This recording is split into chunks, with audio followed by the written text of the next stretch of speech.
Hey there, hi there, ho there, you're as welcome as can be.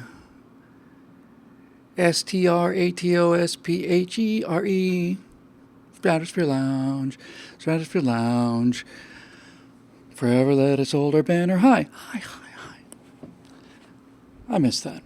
I really do. Hi, everybody. Welcome to Stratosphere Lounge. I'm your host, Bill Whittle, and this is episode number 149. It's 149 times perfectly good people have sat in front of reasonably good computers and decided to spend 3 hours or 2 or 1 basically listening to outgassing from various hot air sources in California. Anyway, here we are. It's great to be here. Good to see everybody again. It was a tough week last week in terms of schedule. It was a fun week, but it was tough. Focus seems a little soft, doesn't it? Just a tiny little bit. Are we on auto? Yes, we are. My gosh, we surely are. All right. Yeah, anyway. Yeah, it's good to be back. I was on the road a lot. We were in Dallas for 3 days doing Grant Stinchfield's show, which was a lot of fun. And then went on to Florida for a couple days, and now we're back. Steve Darrow, are you there, Steve? I see you in the comments section there. I guess it's a small personal shout out. I want to make sure I see him. Hi, Cheryl. Hi, everybody.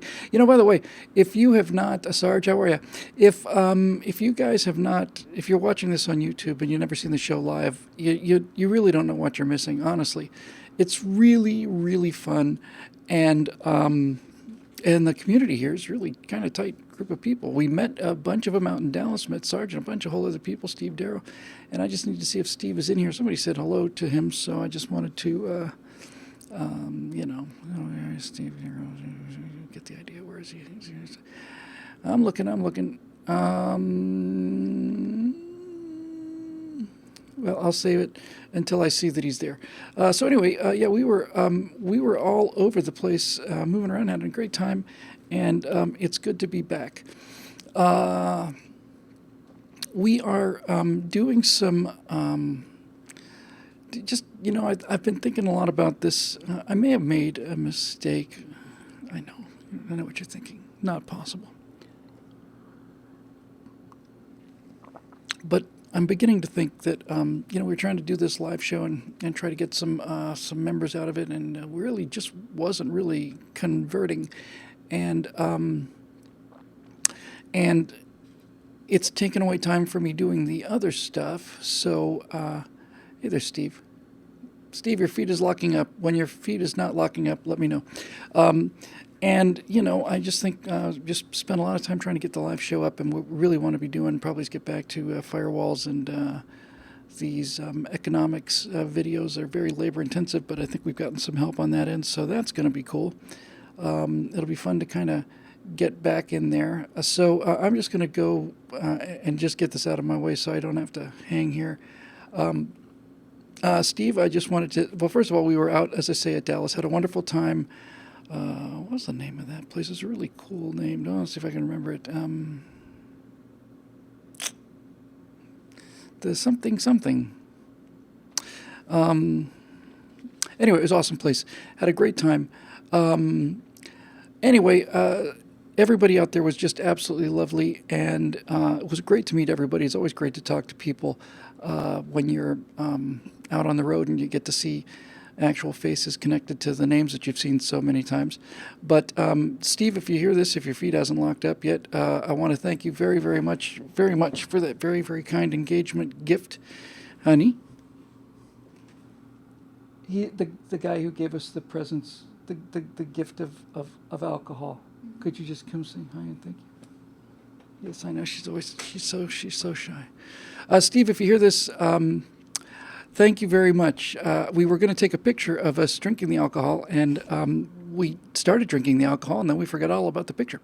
So anyway, we wanted to both thank you very much for that. That was really very kind of you, and we're very grateful. Right? Yeah. Thank you very much. It was very nice. Okay, and she knows her vodka, and the scotch was lovely too. And I didn't mean that to come off sounding as cheesy as I meant it to, baby. I just meant, as a Russian person who deals with the finest things, the happiest hour. That's it. It deals with the finer things in life. She's fully aware of what's working and what's not. Anyway, Steve, thank you very much for that. That was very, very kind. And as I said, we were going to thank you right away. I didn't open it for 2 or 3 days. because Natasha was in Tampa and I was in Dallas, and we got together. Anyway, it was wonderful. We had a wonderful time with it, so thank you very much. Okay, I think we might as well just pitch into this thing. I haven't been flying for a while. We have an airplane question. Oh, and I have a bunch of other questions too. I might just chuck this in there super fast because we always do a little dance before we get going here. Yeah, I went out, it's been probably 5-6 weeks now. I haven't flown much this year, but I went out 6, 7, 8 weeks ago now, something like that, to go for a little airplane ride. And for those of you who are not familiar with the procedure, we get out there to, we do a thorough pre-flight inspection of the airplane, make sure that nothing's about to fall off.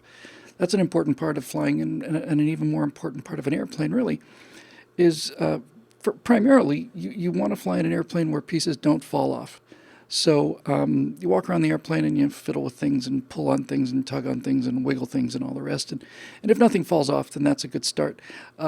And then you go down to the departure end of the runway where you're about to take off.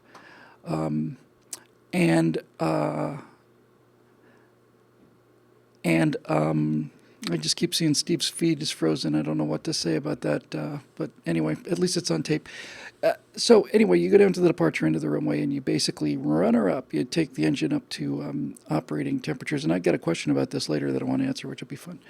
And get the, probably 70% power, 60, 70% power. But that's enough for her to start trotting along and, and getting the blood circulating and all that stuff. And I was out there 7, 8 weeks ago.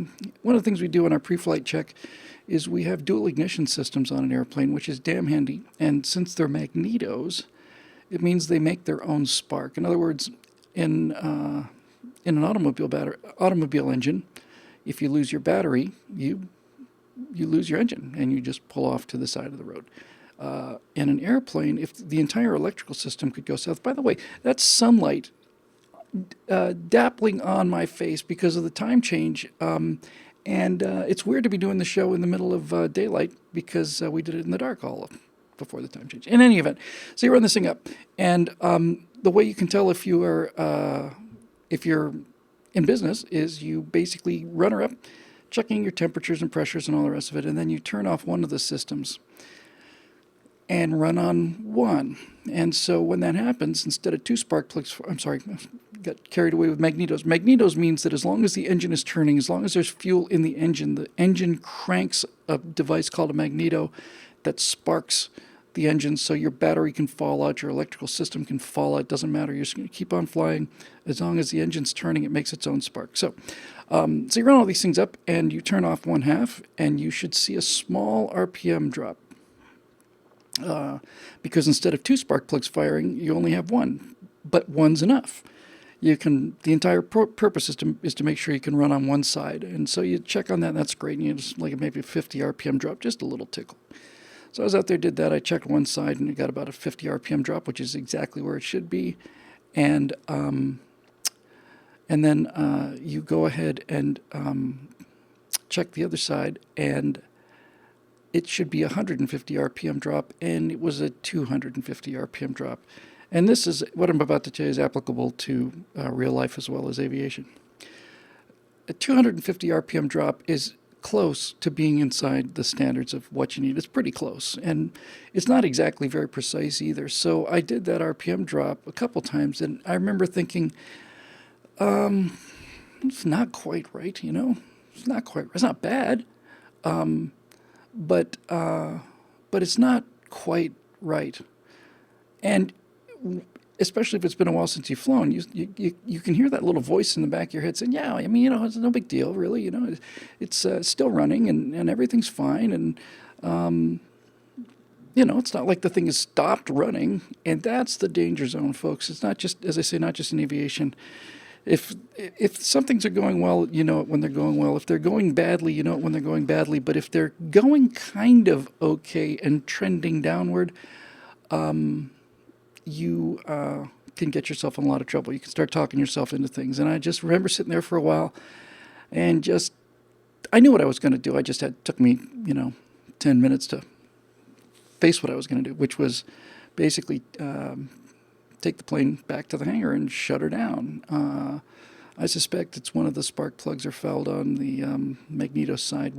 Aviation fuel's got a lot of lead in it. It builds up deposits pretty fast, especially since I fly a pretty rich mixture, and all that stuff is just stuff that your car takes care of automatically. And we're going to get to that part of the question on a question coming up. In any event, I haven't flown for a while.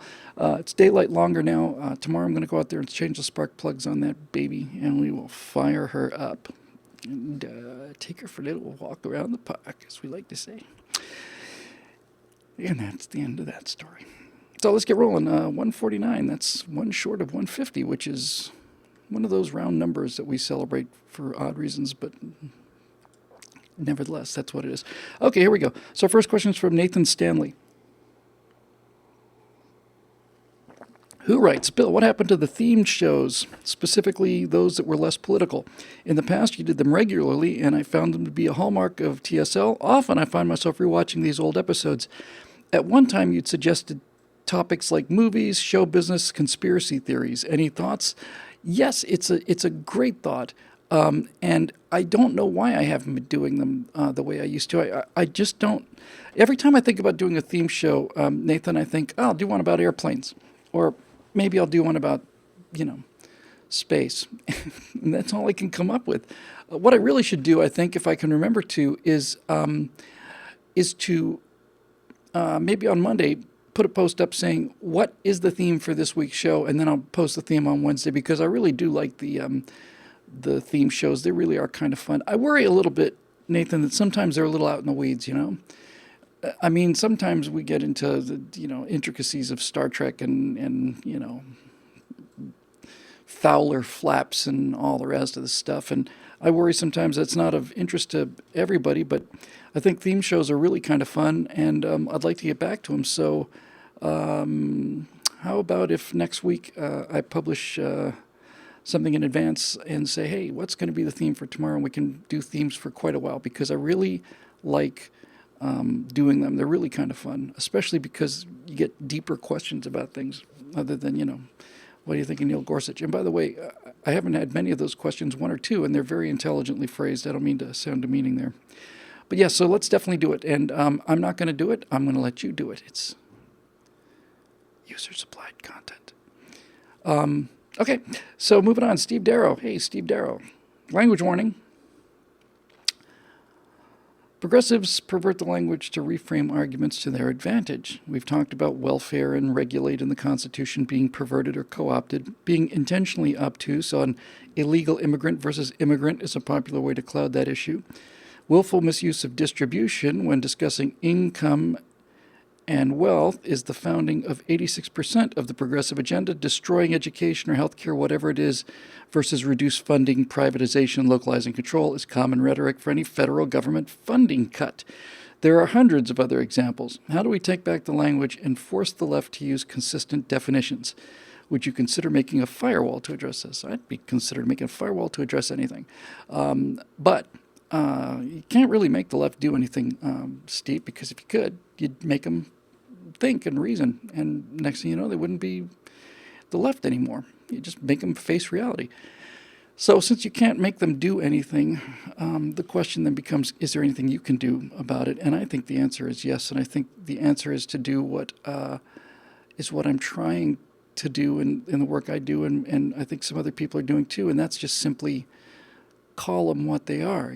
They're just a bunch of control freaks. They're genetic defectives. They're just a bunch of high school student council weenies who just have never gotten over telling other people what to do. And the main thing is not so much regulating the language as to just immediately kick away their unearned moral superiority. If you can do that, they're lost. That's the first thing I do with them. But as far as language goes, if you haven't seen it, I cannot recommend it highly enough. It's pretty profane. But George Carlin was not a nice human being, and struck me as a terribly unhappy man, especially as he got older, got more and more bitter. But there's no question that George Carlin had a couple of things that were just utterly brilliant. Utterly, utterly brilliant. His comparison of football and baseball is just inspired genius. And he does a routine about language. Steve, he talks about how euphemisms are designed to soften the reality of things that shouldn't be softened. And I won't spoil all of it for you, I'll just spoil the best part of it for you. He's talking about how all of this stuff, as you add words and you add complexity and sophistry and all the rest, as you continue to add complexity, you take away meaning. And he says that's completely intentional, and I kind of agree with him. And the example he uses is just really perfect. He said during World War I, if you put human beings under continued shelling, they go mad. All of them do. If you've just been in a bunker and the world is exploding, and it just does that for, forget, an hour, 10 hours, 2 days, 4 days, that kind of thing. And the world just won't stop exploding, and everywhere around you is death and the kind of noise that you don't even hear anymore, you just feel in your bones. Many, many, many people suffer from a complete nervous breakdown, and it's not like a weeping nervous breakdown. Their nerves are just literally shot. And in World War I, they called that shell shock. And shell shock is a perfect word for it. Carlin says 2 words, very simple, strong words, shell shock. Boom, shell shock. You don't have any question about what that is. The guy's in shock because he's been shelled. He says, now, you go on to the next war, to World War II. It's not called shell shock anymore. It's called combat fatigue. Carlin points out that's not 2 syllables, it's 4 syllables. And it sounds a little more sanitary, doesn't it? It's not shell shock, it's combat fatigue. I'm tired of being shelled. I'm not destroyed by it. I'm sort of tired by it. Combat fatigue. And then, and I'm not sure if I'm skipping one. He says, and now we call it post-traumatic stress disorder, which makes it sound like some little form of neuroses. When in point of fact, what you are actually experiencing is shell shock. There are any number of post-traumatic stress disorders that can be triggered by any number of things, and they're all serious, and no one's trying to minimize those. But shell shock is a different, and certainly I would imagine, very, very, very powerful form of PTSD. And Carlin's point is that every time you try to, sugarcoat the words, they become less and less effective. And that's kind of funny because it's what the left really does try to do with everything. And classic examples of this, you hear about this person who abused a child. He abused the child? Do you mean he grabbed him by the scruff of the neck? Do you mean he didn't give the child ice cream or dessert for 3 weeks? What do you mean when you say he abused the child? What you're really saying is he raped a child. You say he raped a child, and all of a sudden, the clarity of what we are talking about comes right at you. It's enough to knock you right off your perch, right? Yeah, this man raped a child. What? Yeah, that's what he did. He didn't abuse the child. There's a lot of ways you can abuse a child, but raping them is a pretty heavy form of abuse. Child abuser, wife abuser. You're not a wife abuser. You didn't abuse your wife. You're a wife beater. You beat your wife. You're a wife beater. And when you get down to the brass tacks for this, you realize that plain language carries its own moral clarity. That simply saying things in the most simple and direct manner is the best way to communicate truth. And obviously, the converse is true. The more you can sanitize these expressions, the less impact they have. A child molester, not a child molester, he's a child rapist. And we see this everywhere, all the time. So an illegal immigrant, like shell shock, what is this person? He's an illegal immigrant. Okay, that's all I need to know. That tells me everything I need to know as far as his legal status goes. But they don't call them illegal immigrants. They call them undocumented workers.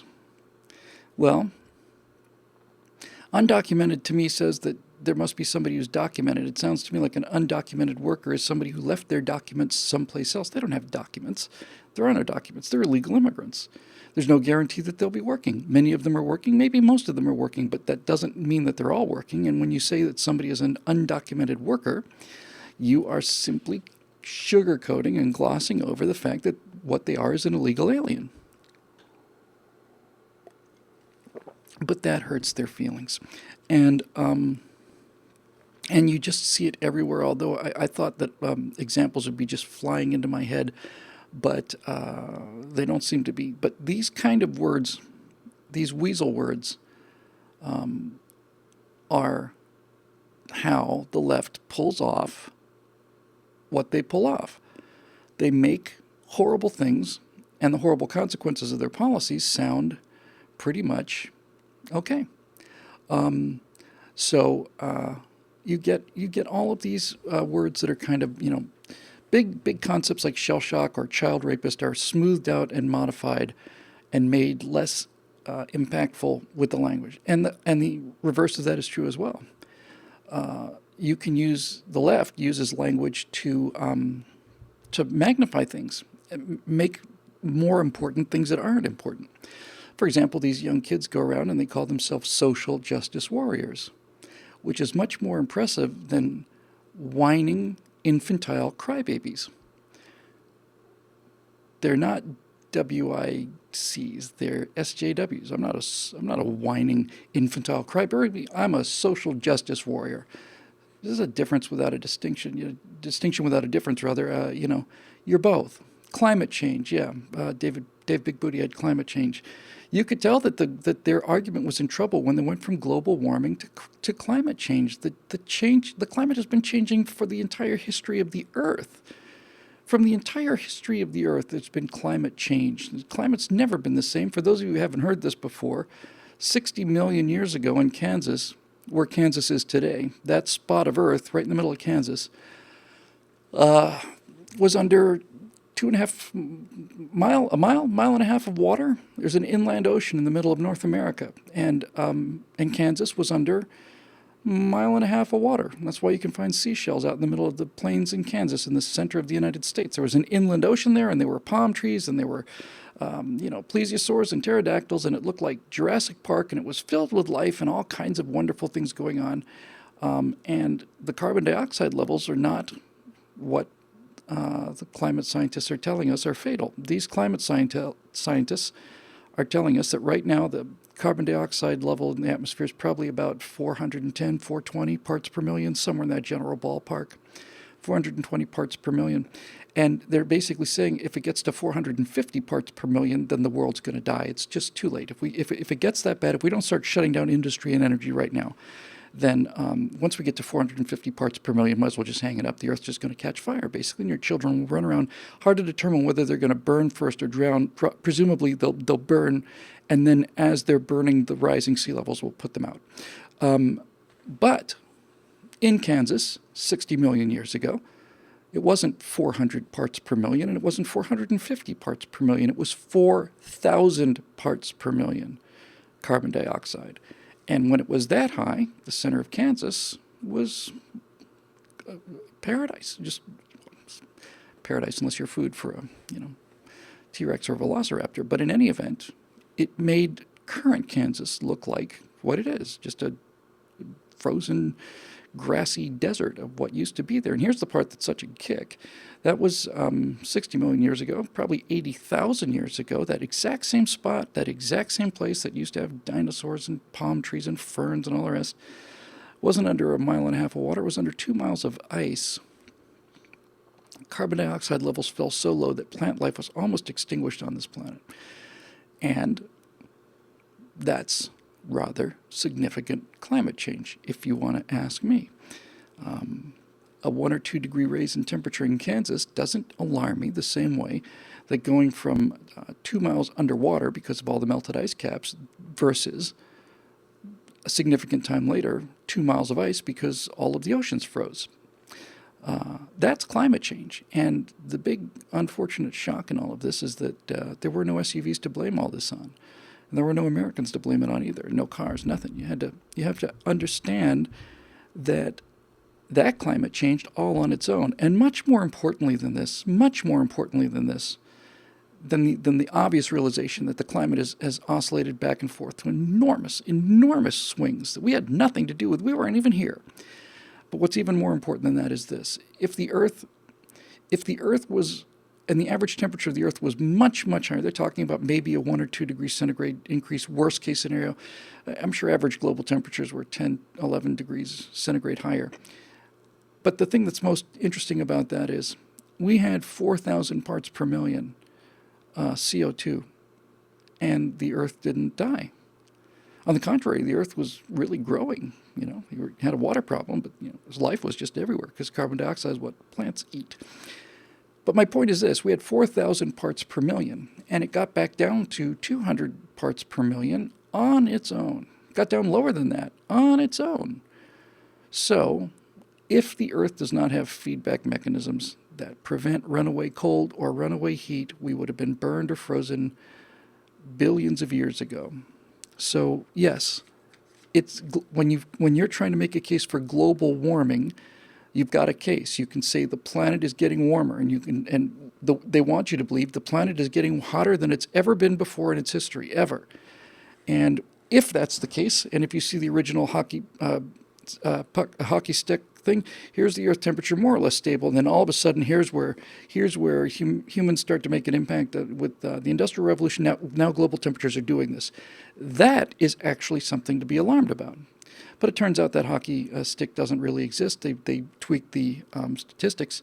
And much more importantly, in Al Gore's book and movie, An Inconvenient Truth, he basically looks at temperatures going all the way back 650,000 years ago, or 800,000 years ago, 850, something like that.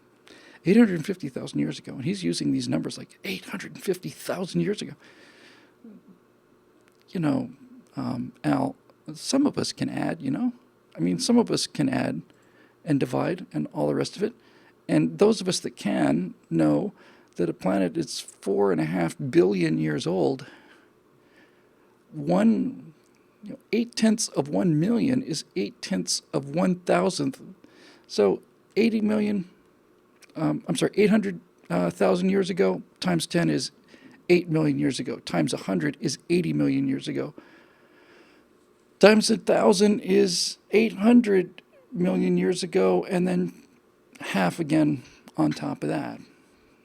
He's measuring 1% of 1% of 1% of the Earth's history, and he's building a case out of that. And he knows the things I just told you about Kansas. So they use terms like climate change, and they use all of these other phrases that are designed to get us away from the fact that they're lying. Climate change it's an oxymoron. Climate's always changing. Global warming is a threat, but they couldn't produce global warming, so they changed the name. That's all the evidence I need to know that these guys are playing around quite a bit.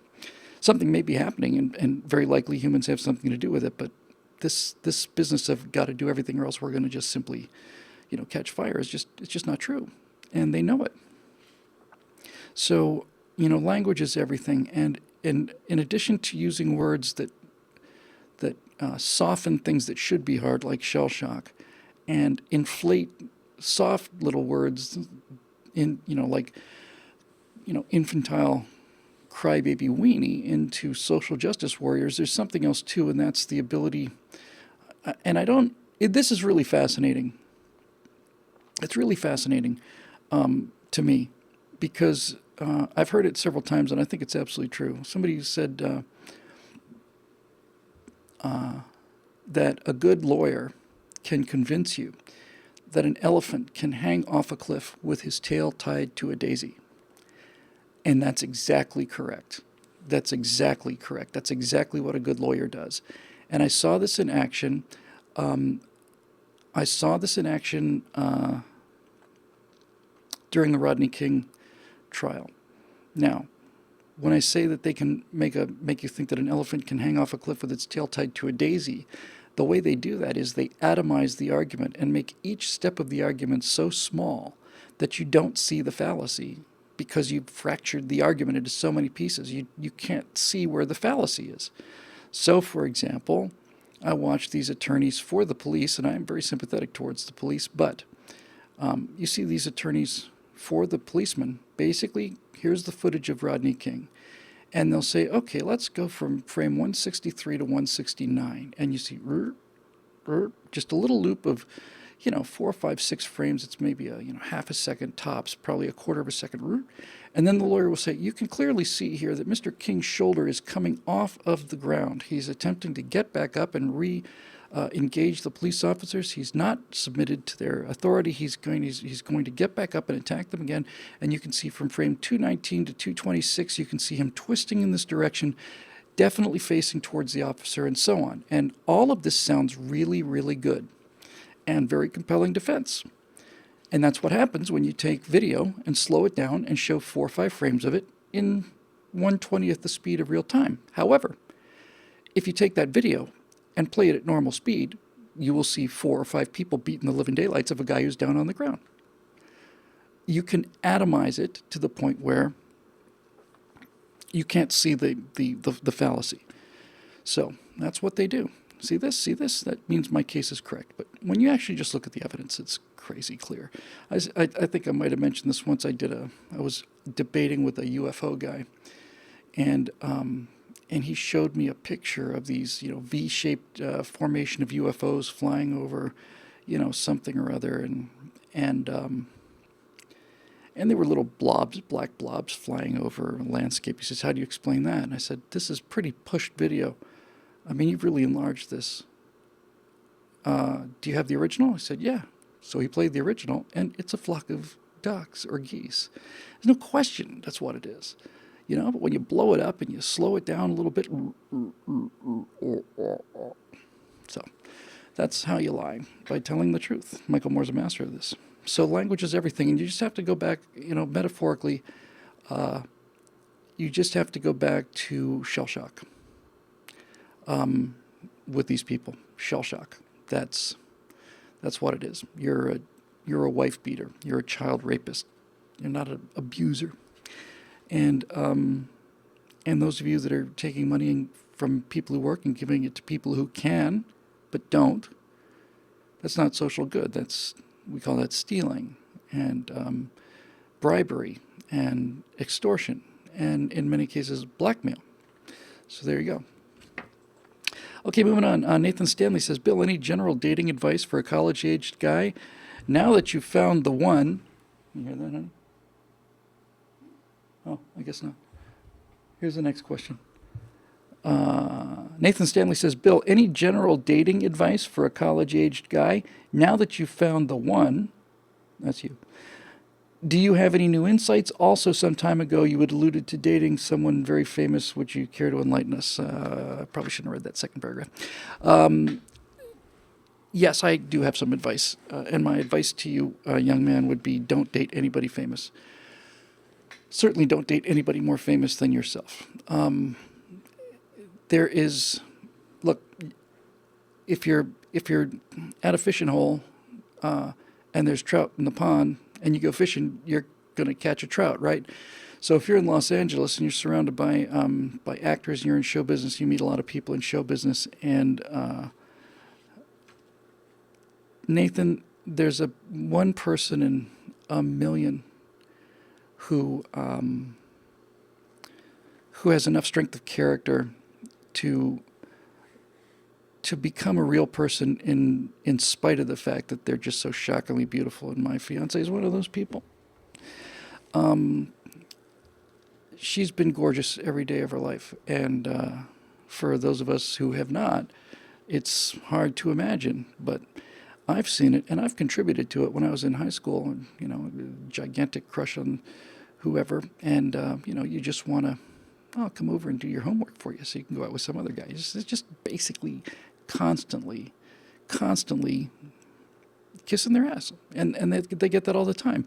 And to develop a personality when people are constantly handing you things, and just doors are opening and drinks are appearing and dinner's appearing and all this other stuff, it's very, very hard. So the answer I would give you is it's not going to be a pleasing one, although, after only... I'll be 58 next month, so after only, let's just say, 40 years of looking constantly, just all you have to do is search for 40 years pretty much every day and be willing to go to the other side of the planet. You can find somebody like that. And it's not just the looks. My fiance is the best person I ever met. and that's on the inside. That's not on the outside. So, how do you find somebody like that? Well, first thing you do is you stay away from show business. Now, I'll be honest about this. There is, in fact, something very superficially exciting about people in show business, actors and actresses, because they're very vivacious and they're very alive. It's like a sparking wire, and it definitely gets your interest and your attention until, you can feel your skin burning off, at which point you might want to let go of that wire. So it's hard to find somebody who's beautiful but doesn't act beautiful, who's famous but doesn't act famous, who's, it's just extremely rare. Now, for me, and I'm not saying this is true for everybody, I am saying it's true if you live in Los Angeles or New York or Chicago. If you live in New York or Los Angeles, Nathan, you're going to have to go out of your immediate neighborhood. I had to go out of out of Los Angeles because, as I've said hundreds of times, out here in Los Angeles, the men are weak and the women are crazy, and the weak men make the women crazy, and the crazy women make the men weak, and it's not good for anybody. And women out here get very neurotic. They get very, very insecure, very what's the word I'm looking for? Very aggressive about insecurity, and they're just not fun to be with at all. And for the same is true for you ladies. If you happen to be in New York or Los Angeles or someplace like that, and you're a young conservative woman, you might want to look somewhere else, because you're not going to find a whole lot of men in places like that. You'll find a bunch of males, but you won't find very many men. You find people who get hysterical because there's males who get hysterical because there's a spider in the bathtub, or they get a flat tire and they just don't know what to do, and they run around panicking when things are going funny, and that's not your job. So you have to get out of the cities, or at least you're going to have to fish in the cities for a long, long time. Now, I had to go actually to Russia, and the reason I had to do that, I think, for me anyway, was because in Russia, feminism doesn't mean what it means here.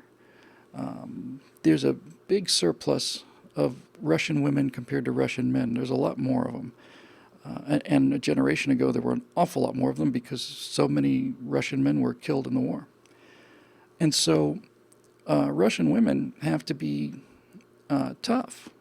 You have to find your way by yourself in an environment that's not only very cold physically, but it's also very cold emotionally. There's relatively few men. They put their feet up. Everything revolves around them, and they treat people like crap.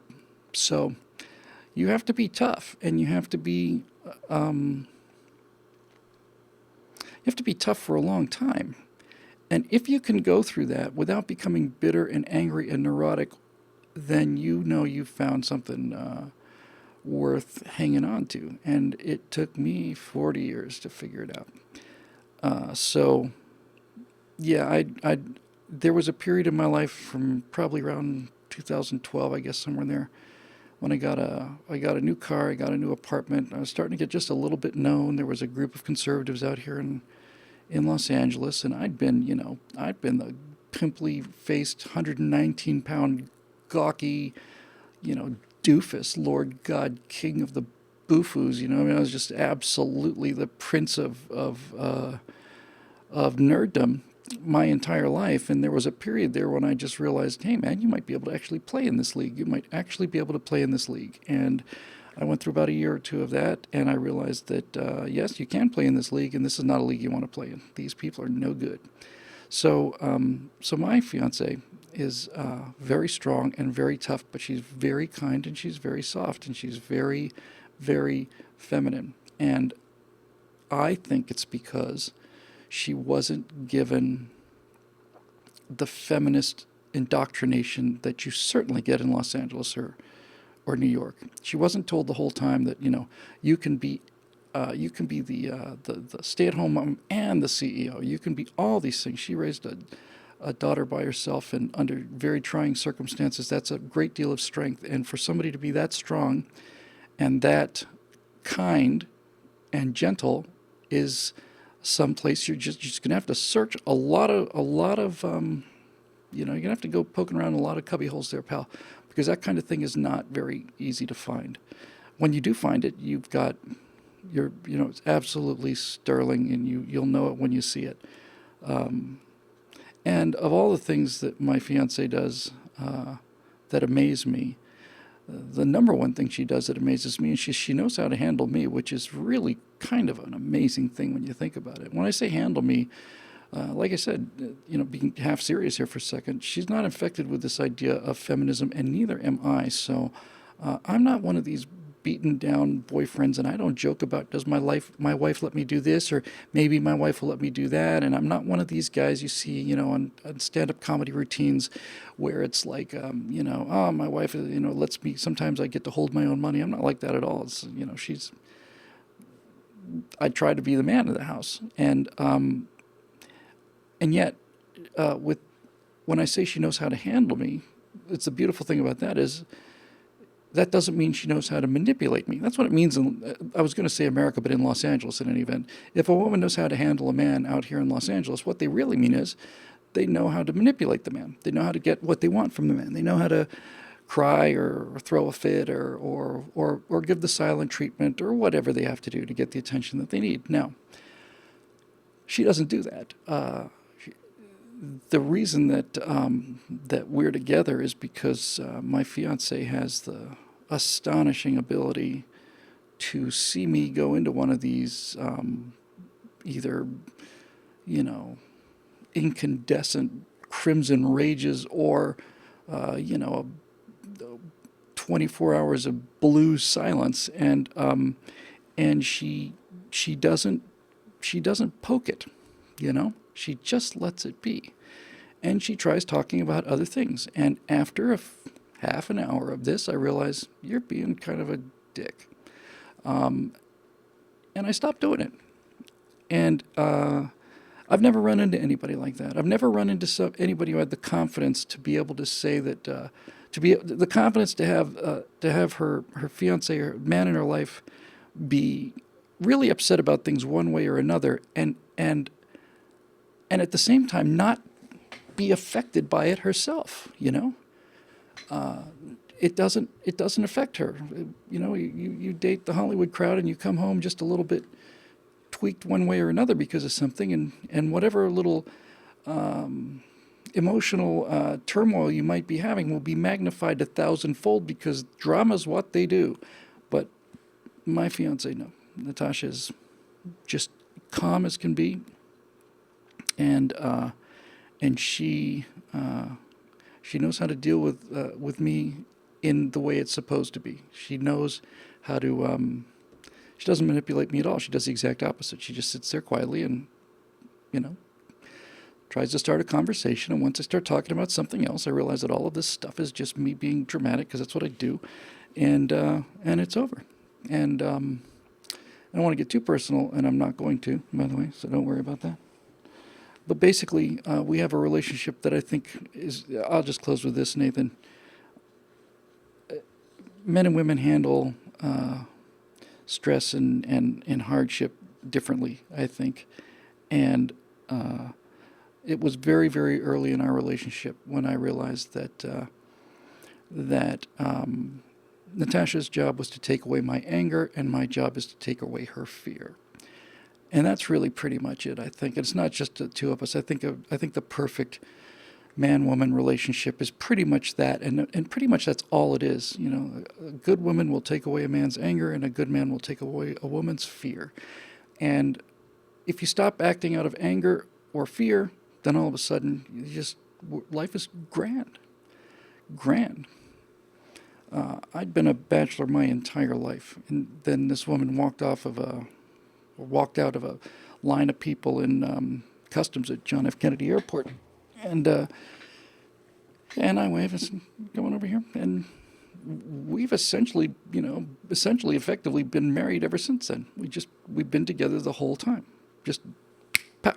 Because you can't really casually date somebody when they're 6,000 miles away. It's just not very convenient. So there you go. Oh yeah, some people trying to reach your website, and yeah, sometimes you do get called a bot. You give it a little time. It's photomelnikova.ru if you're interested. photomelnikova.ru, and you will see some real talent. I'm engaged to the best photographer in the world, and that's my story, and I'm sticking to it. And Now, when you think about how lucky she is, now we really kind of go past the ability of words to be able to explain things. I mean, needless to say, I think that just is just taken as read. But yeah, no, she's turned me from kind of a feral sort of electrical wire that's been zipping around on the street to channeling it into actual useful current, and for that I am extremely grateful, and I will be for the rest of my life. Okay, she seems to be happy. So we'll just move on and assume that that's the case. Victor Cuck? Victor, apologies if I got that wrong. I'm sure I must have. Here's one. I just love these because they're so in the weeds. He asked, do you think that prop-driven aviation has reached its limit, or do you think that it could have evolved further if the jet engine had not been developed? The problem is not the propeller, Victor. The problem is the internal combustion engine. That's the problem as far as aviation is concerned. And I could do all night on this, but I honestly won't. I want to keep moving. But just the short form is this. If somebody had invented the jet engine before the internal combustion engine, and somebody brought you the internal combustion engine, you'd laugh them out of the room. A jet engine essentially has one moving part. It's basically a shell down which the center of which is a spinning axis, and on that axis are a series of very small blades that compress air on the way in, and then as the hot exhaust goes out, it's actually spinning that the way you'd hold a pinwheel outside of a car window and have it spin real fast. And that's what keeps the whole cycle going. It's essentially one moving part, and that's why jet engines are so unbelievably reliable. Coots. Sorry about that, guys. Because there's only one part to fail, and that part doesn't just give up the ghost. You know, if you've got a problem with a bearing, you usually get a fair amount of warning on this. So we call it a jet engine. My Uncle Ted, who's lectured on jet engines since he's an engineer, and he's been lecturing 20-year-old Asian engineering students for 60 years now. And he basically never refers to them as jet engines. He calls them what they probably really should be called, and that's a gas turbine engine. So the jet engine, the gas turbine engine, one moving part. Now, an internal combustion engine, let's just look at one cylinder, because my airplane has 4 cylinders, and there were airplanes in the final days of propeller-driven aviation, which really means internal combustion aviation, because it's not the propeller. Some of these, like the Wright Cyclone, I want to say had 28 cylinders. I want to say something like that. Somebody's going to let me know. But think about this. In order for my 4-cylinder internal combustion engine to generate power, what has to happen is a very solid piece of steel has to rotate, and as it rotates, it lifts up this steel arm, which is connected in one direction to this giant metal can, and this thing has to be lubricated with a very fine layer of oil. The tolerances have to be almost perfect. If it's too thick, it won't move. If it's too thin, the force goes around it, and this can called this piston has to come right to the top of this solid, very heavy metal chamber. And as it's coming up, it's taking fuel and air and compressing them, which is what the gas turbine does. It compresses air and then ignites it. But in an internal combustion engine, it doesn't just smoothly go through the engine, and the engine just does nothing but spin. That's why jets are so smooth. When the first German pilots were flying the Me-262, the first operational jet aircraft, they were saying it feels like we're being pushed along by angels because it's so smooth. Back to the internal combustion engine. You got this big hunk of metal going into this tiny exposed space.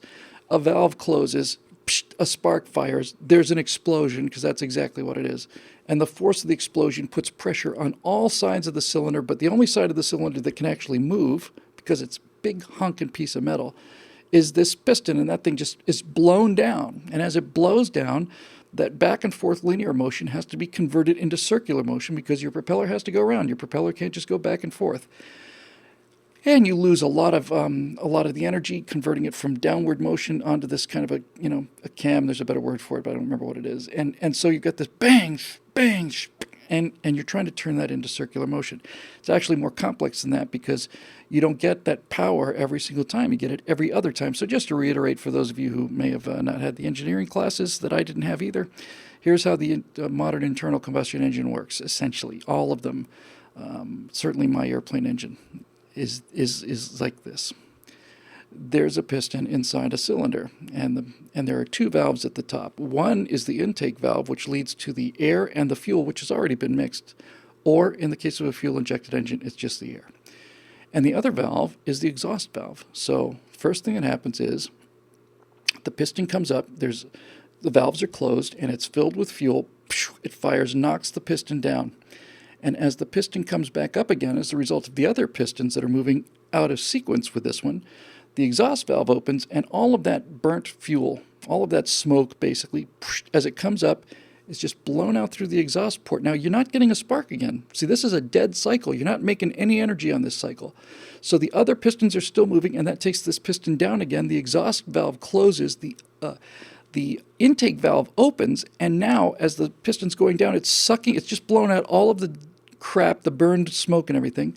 And now it's pulling in a fresh charge of air and fuel. Now, if it's a carbureted engine, the air and the fuel have already been mixed in the carburetor. If it's a fuel-injected engine, it puts a little squirt of fuel in there. But in any event, it pulls down the fresh fuel-air mixture, and then that valve closes. And then the piston comes up again, and it compresses this fuel and air, and then the spark goes off and it fires. So that's a four-stroke engine, basically. Power stroke, exhaust stroke, intake stroke, power stroke, just like that. Now,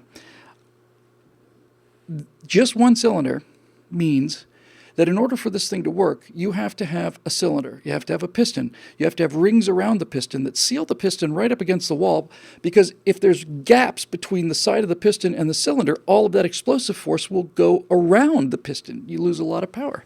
So you've got to have these rings, and these rings are matched to incredibly fine tolerances. And this thing's got to slide up and down, and it's got to slide up and down very easily, so you got to have it bathed in oil. Constantly, every time the cylinder goes down to the bottom, it gets oil squirted on it, and this oil gets very, very hot. And if the oil gets too hot, it doesn't work anymore. The hotter oil gets, the less oily it becomes, the less viscous it becomes. So you've got that problem. And then you've got these valves on the top of these things, and these things are moving. If you ever watch an engine running, it's not like it's so those things have to be moving, and they have to be timed perfectly, because if you blow the timing on this just by a few degrees, if the spark fires a little too early or a little too late, your power essentially goes away. All of this stuff has to happen to make one cylinder work. So you've got gigantic hunks of iron going boom, boom, back and forth, back and forth, back and forth, back and forth, back and forth, and valves are moving up and down, and cams are rotating, and it's just nuts. It's nuts. It's insane. And that's what we all fly on. And that's why I'm glad I'm a glider pilot. Now, with all of that said, the aircraft internal combustion engine is extremely reliable because it's as simple as it can be.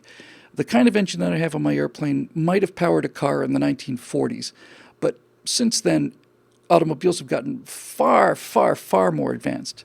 But in aviation, we like to keep things simple because reliability is the number one aspect of an airplane engine. Reliability is tops. And so we give up some efficiency for reliability. But even then, when I fly the piston engine that I'm flying in my Long Easy, I'm not so much a pilot as I'm a flight engineer. I mean, I have to be, at any given time, I have to worry about the mixture. How much fuel relative to how much air? I got to watch the RPMs. I got to watch the temperatures. I got to watch the coolant temperature, which cools down the oil. I got to watch the oil temperature. I have to watch the temperature of the cylinder heads, the parts that's actually taking the explosion and go down. I have to watch the temperature of the exhaust gas that's coming out. And all of these things I would watch like a hawk.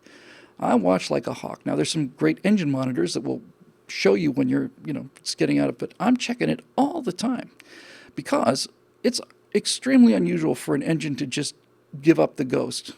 It usually it's trying to tell you something.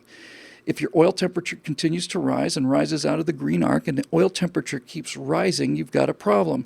Probably the problem is that you're leaking oil. So the less oil is trying to take more heat away. And as the oil begins to diminish, it's less and less effective at taking the heat away. It gets hotter and hotter and hotter. If you see your oil temperature start to climb and keep climbing, then it is time to land the airplane immediately. And you can figure out all of these potential problems by looking at, at these gauges and so on. So the problem, Nathan, is not that the propeller, I'm sorry, it's not Nathan, it's Victor. The problem is not that we took propeller technology as far as it goes. The gigantic leap forward was not really from a propeller to a jet. The giant leap forward was from an internal combustion engine into a gas turbine engine. I think on the right Cyclone engine with 28 cylinders, I want to say there's something like 11,000 moving parts. No exaggeration. It's absolutely mind-boggling how complex it is, and not just moving. You're asking these things to do crazy things: stop, start, stop, start, stop, start, stop, start. Burning hot, liquid cold, burning hot. It's just nuts. It's nuts. Jet engine just goes ooh, compresses air on the front, fuel gets burned in there, lit, out the back end it goes ooh. They're so reliable. Now I would fly if I had a single engine jet. I would fly in places that I would never, ever, ever take my single engine internal combustion engine. And when I say take it places, I'm talking about both physical places and I'm also talking about like operational places.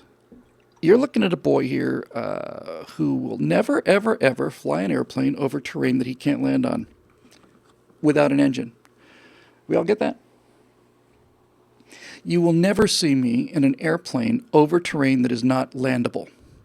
If I have to go over mountains, I'm going to go so high over mountains that my incredibly efficient Long Easy will turn into a glider and glide me out of the mountains, and I will land somewhere else, or I will be over a freeway or something, but you will never see me in an airplane, in a piston airplane, over terrain that I cannot land on. And I just won't do it. And that means being low. Sometimes if you're over terrain and you're in a city, or not a city, but you got people around you. But if you're so low that you can't glide to a landing, then I'm not going there. Now, if I had a jet engine on my plane, I would absolutely take that places where I would never dare take a single engine internal combustion engine, because the jet is so reliable. It's so simple. It's so reliable. It almost always gives you so much warning that something's going wrong, that you can fly a jet into places that I would never, ever, ever take an internal combustion engine, at least not a single combustion engine. Which leads us to two final points before we go, and you know how much I love this kind of stuff, Victor. First of all, as I said, it's not the propeller, it's the jet engine, the gas turbine engine. So what you'll often see when you look at these smaller commuter airlines that have propellers, people think, oh, that's old school, that's, it's old technology. It's not really. The propeller is more efficient than the jet in certain situations. So, bless your heart, Johnny Quest. How many more memberships do we need before Bill can afford a jet aircraft? Bless you. 4,000 is the answer. So, when you look at these commercial airplanes with the propellers, you're not looking at the kind of engine that powered a B-17 Flying Fortress, for example. It's completely different. When you see those things, what you really got is you've got a jet engine, you've got a gas turbine engine with all of the reliability of a regular jet engine, and it's just got a propeller stuck on the front of it. It's really pretty much that simple. So you've still got the efficiency, you've got the power, and especially the reliability of a jet engine, and it's just got a propeller in the front. And that's called a turboprop engine. Pure jet engine, all the air comes in at the front and goes out the back. If you remember, if you're old enough to remember the early days of jet aviation, you will remember how unbelievably loud those engines were and how unbelievably extra loud they were. They were astonishingly loud, and they made a very high-pitched whine because all of the air on the original jet engines, look at a 707, for example, first successful commercial jet airliner, and you look at the engines, got 4 engines, because they're still learning about jets. They hadn't realized how incredibly safe they are. But you look at the jet engines on a 707 original model, and you'll find they're very long and thin. They're long and thin on a 727, and the original 737s, which is the ubiquitous airplane today, had very long, thin engines, almost like drinking straws right underneath the wings. Those were basically pure jet engines, and that meant that all the air in that engine goes into the engine, gets compressed, spark, out the back it goes. But I want to say in the early 70s, I think it was probably the 747, they figured out that this is not the most efficient way to do things. So what they figured out was, let's keep that whole thing. Everything we just talked about, we're going to keep that. But instead of putting a propeller on the front, we're going to put a fan on the front. In other words, we're going to put a propeller, but the propeller is going to have 40 blades on it. It's not going to look like a propeller, but it's pretty much exactly what it is. So now this jet engine, this gas turbine, is taking air in, and it's blowing the air out, and it's spinning this fan. But the fan is also moving air, and that air is not going into the jet engine at all. It's just moving air past it, just like a regular propeller is. And that does some really cool things. First of all, it means you get a lot more thrust. It means that the hot air that's coming out of the back of the jet engine, which is what generates so much of the noise, is in a shroud of cooler air that's been blown backwards by the fan. And for those of you out there who are talking about chemtrails, the difference between jet engines of 20, 30 years ago and today is that the volume of air that they move is enormous. Older jets moved a small volume of air very fast. The newer jets move a bigger volume of air much more slowly. And so the actual amount of contrail, the actual amount of air that can be frozen by ice crystals to form a contrail is orders of magnitude wider than it used to be. And that engine's called a turbofan. And turbofan engines are absolutely the most reliable thing in the world. You can fly from here to Australia on an airplane that has 2 engines. My fiance has flown from Moscow to Los Angeles direct on a 777 with 2 engines. 2. And that's because the chance of one engine failing is virtually nil, and the chance of them both mechanically failing is 0. Just the last thing for you out there who worry a little bit about flying, you cannot get into an airplane, commercial airplane certainly, you cannot get into an airplane that cannot survive a worst case failure of one of the 2 engines. So in other words, there is at no point, if you're going to fly from Los Angeles to New York, there is no point in that flight ever where you couldn't make it on one engine, because otherwise you just wouldn't want to, you'd need another engine. So a twin-engine airplane, if it's accelerating down the runway, and that's when the jet engine is working its hardest, that's when all the thrust is needed. And if you get this thing up to speed, and just as you start to rotate, and just as the aircraft is lifting off, this is when everything's working as hard as it can. It's moving slowly, wings have a high angle of attack, a lot of drag. If one of the jet engine goes out like that, then the other engine has enough power to continue the climb, circle around, bring you back down, make a perfectly normal landing. You wouldn't even know it. Something there. So anyway, that's what's so cool about aviation. And hey, kids, you can be part of this fun scene too. If you want to become a pilot, go out to your local airport and find a flight school and take a ride, because it's really cool. And not everybody can do this. And you'll be surrounded by people that you would like very much. You're going to be surrounded by people who are half bright anyway. I mean, I'm a genius, but my friend Foghorn here flies fighter jets, and he's basically as smart as maybe a very smart dog, like some kind of a shepherd, like an Australian shepherd or something. He can fly a jet engine. It's not that hard.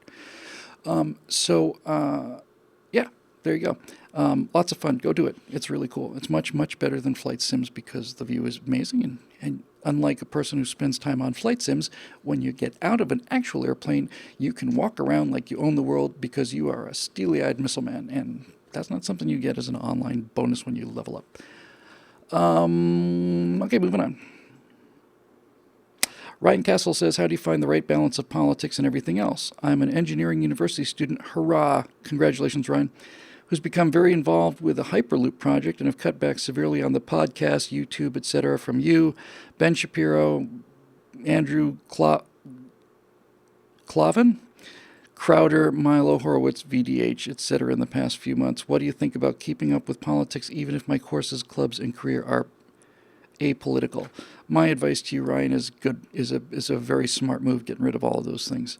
I would put me back into the mix. Otherwise, I think you could easily afford to ditch the rest of these names. These are people who basically ape and mimic me in various forms. Ben Shapiro, Crowder, Milo Horowitz, Victor Davis Hanson, and that other freaking bald lunatic. In all seriousness, you need to detach. You're doing important work. You're not a studies major. You're building things, and we need people who can build things. You don't need politics in your head all the time. Just find a reliable conservative news source or two, and if you feel like some commentary, you can just kind of dip your toe in there. But being inundated in politics is no fun for anybody, myself included. It's just simply it never ends, I mean, it's not like, well, we don't have any news today.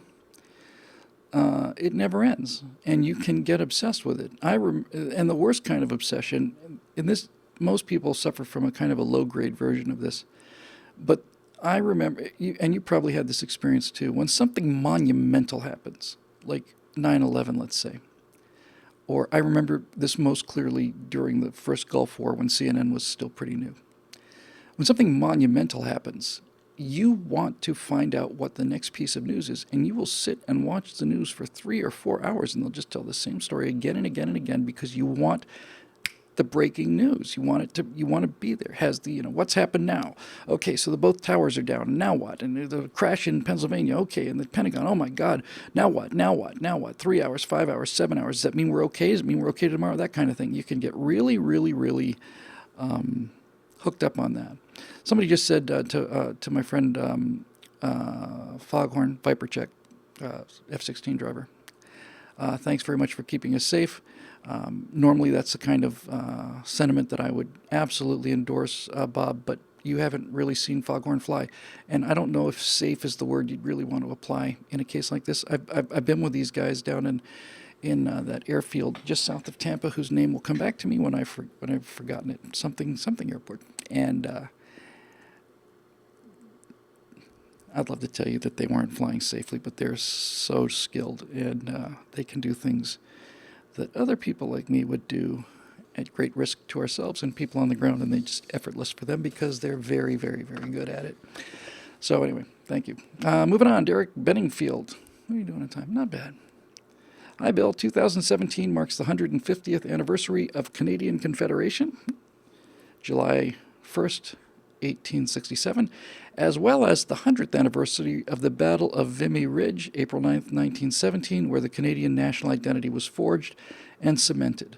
In honor of this, and he spelled it Honour, so you know he must be an actual Canadian, what are some of your favorite examples of our Canadian-American friendship and cooperation, militarily or otherwise?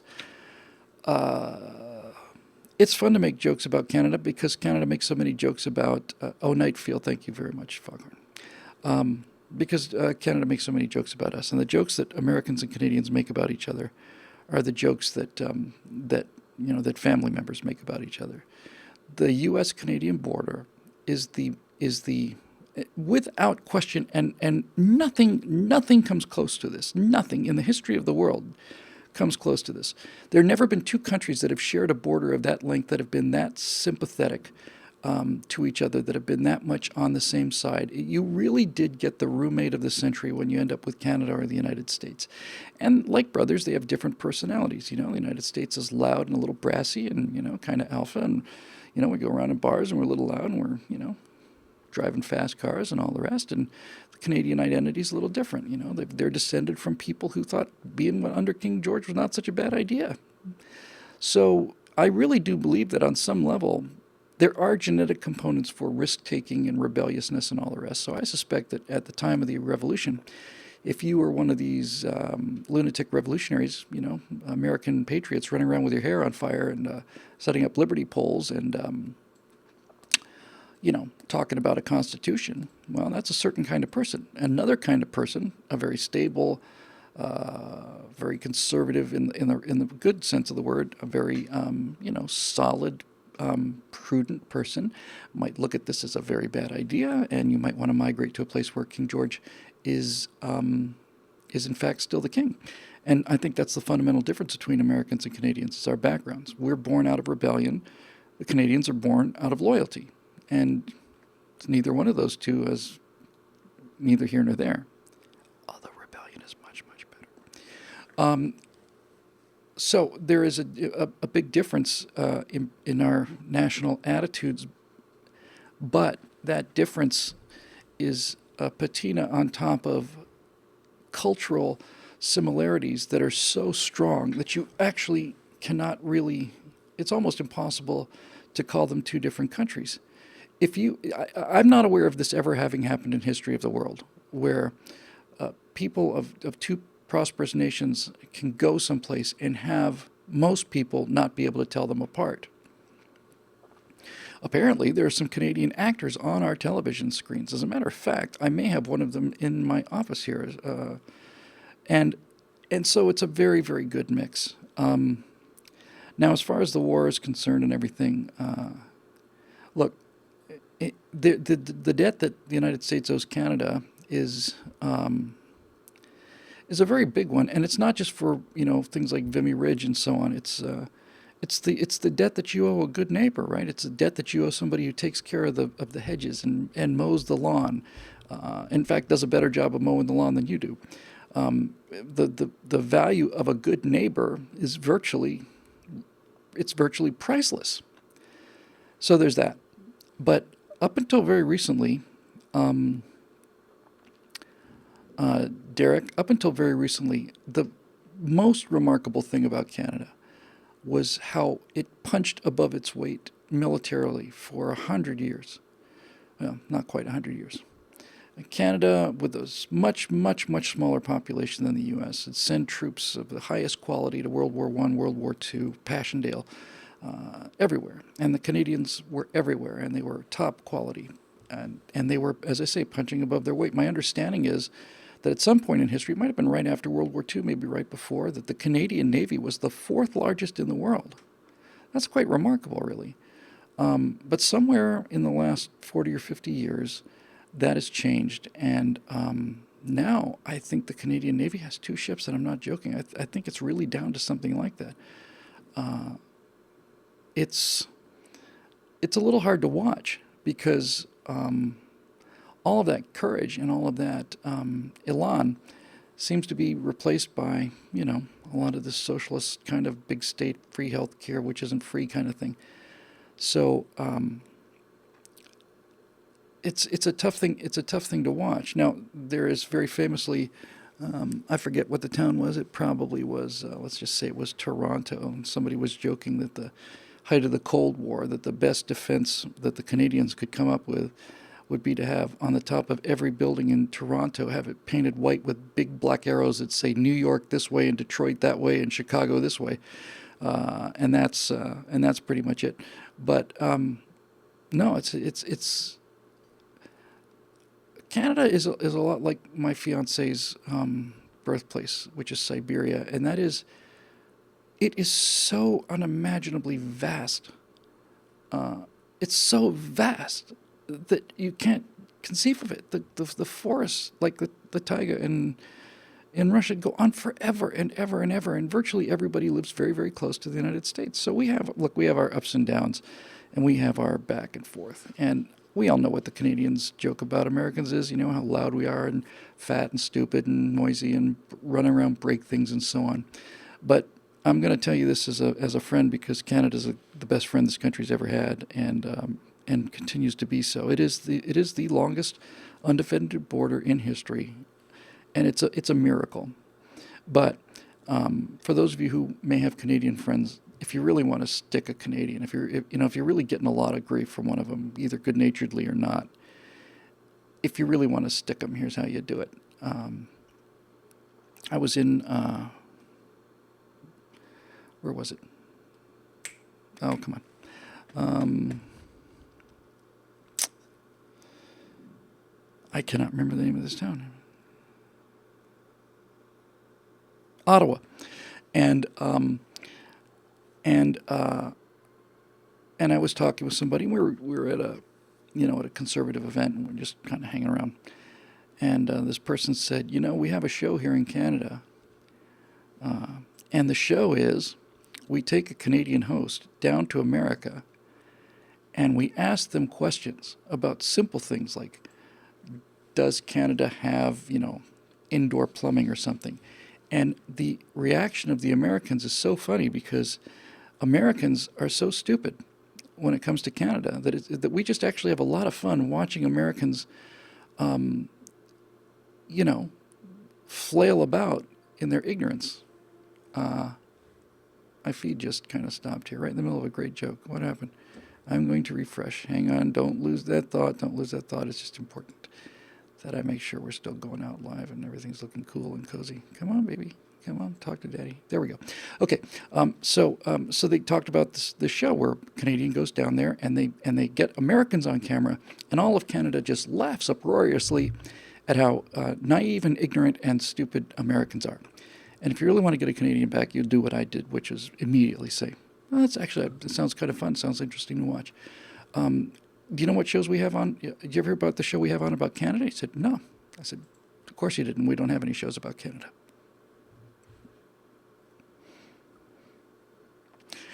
And that's all you have to say, right? That's it. Then they're done. They're finished. It's over. The Canadian identity is becoming more and more and more. Here's where we're not Americans. And when your entire national identity is a healthcare system, you've fallen a pretty long way from where you were at Vimy Ridge. Now, so is everybody else, right? Derek, I'd love to tell you that, it's been tough watching Canada kind of degrade and decay a little bit while we stay here in America, the fortress on the hill. But you want to talk about moral degeneration, you'd have to go to another country to come here and see the exact same thing. So it's something we should be fighting together. But in any event, things like, remember wasn't it the Iranian hostage crisis where the Canadian embassy smuggled out Americans? We see that kind of thing all the time. Canadian snipers in Afghanistan, I'm sure Afghanistan, maybe not Iraq, but they're fighting incredibly sophisticated warriors, but there are fewer and fewer of them. So these are trends that we should probably just try to reverse, just in general. But anyway, on behalf of the United States of America, I would like to say thank you for all of our Canadian friends. I mean this sincerely. I'm not going to put any jokes on this.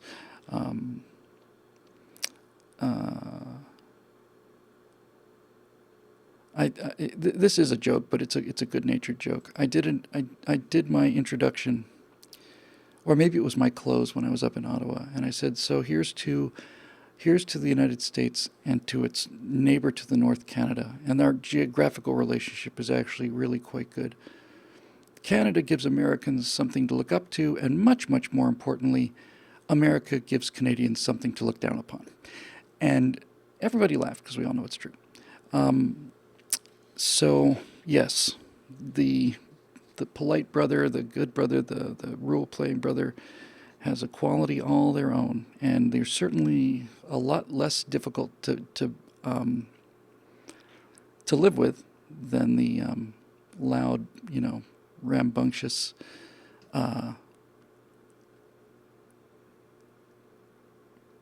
crazed, violent, gun-toting, murderous lunatics who have been to the moon 6 times. And we're heading for a 7.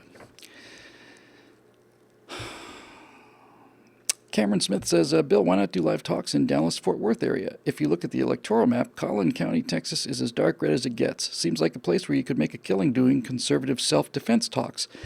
This seems like the most fertile ground for your message, name, and brand to take off. That's very kind of you. But the glory of the internet is here we are, talking to everybody around the world here.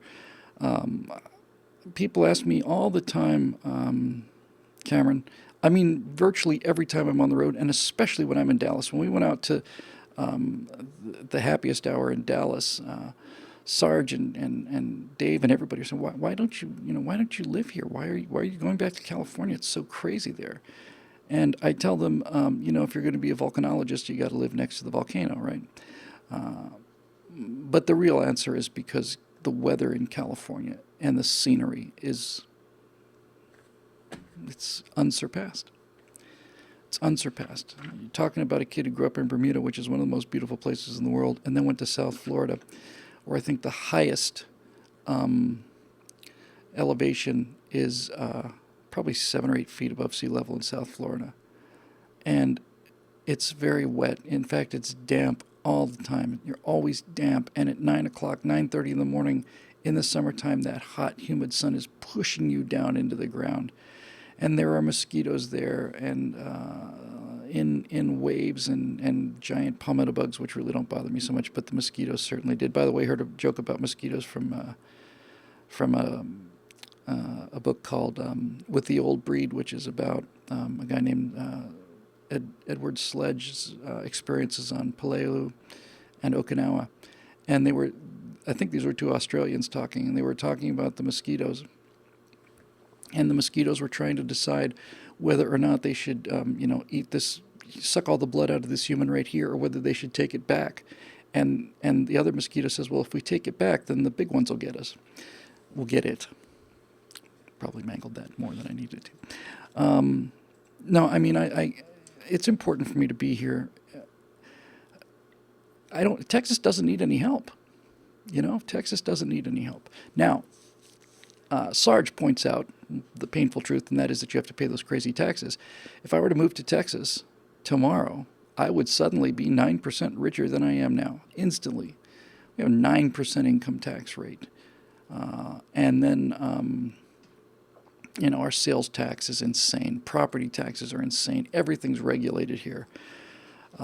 Los Angeles is a collection of people with tin cups that knock on your door all the time asking for money, and if you don't give it to them, they'll put you in jail.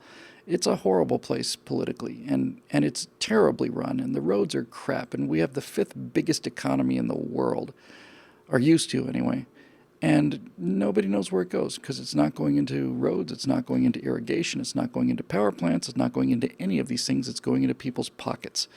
Because this is the bluest state in the union, and we will pay the price for that. By the way, when you say it's the bluest state in the union, it's absolutely true if you look at the state, but if you look at the counties, if you look at how California votes by county, you will see that California is actually a very bright red state with 3 gigantic blue blotches. San Francisco, Los Angeles, and San Diego. And there's so many people in these centers compared to the rest of the state that it goes Democrat all the time, but geographically, most of California is conservative, believe it or not. So I'm afraid I'm going to stay, and thank you very much for the offer. So there we go. I think we'll probably finish them all. We're doing okay. Is that all right, honey? Is it okay if I finish the show? Thank you, baby. I'm going to finish the goddamn show whether she says I can or not. Tell me when I finish my show. Tell me I'll finish the show. Nothing, honey. Nothing. All right. Let's see. Lee McCarthy says, Tomi Lahren was suspended for a week from The Blaze for her unconservative libertarian views about abortion.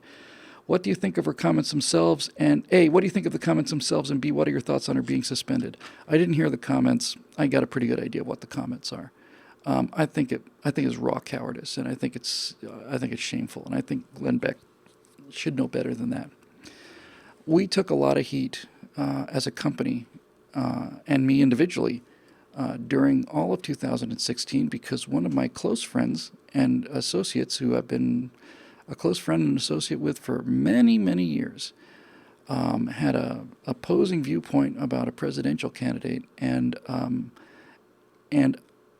I was basically told by large numbers of members, when I say large numbers, I mean scores of them, that if I'm going to keep Scott out on right angle and he's going to be dissing Trump all the time, I'm just going to cancel my membership.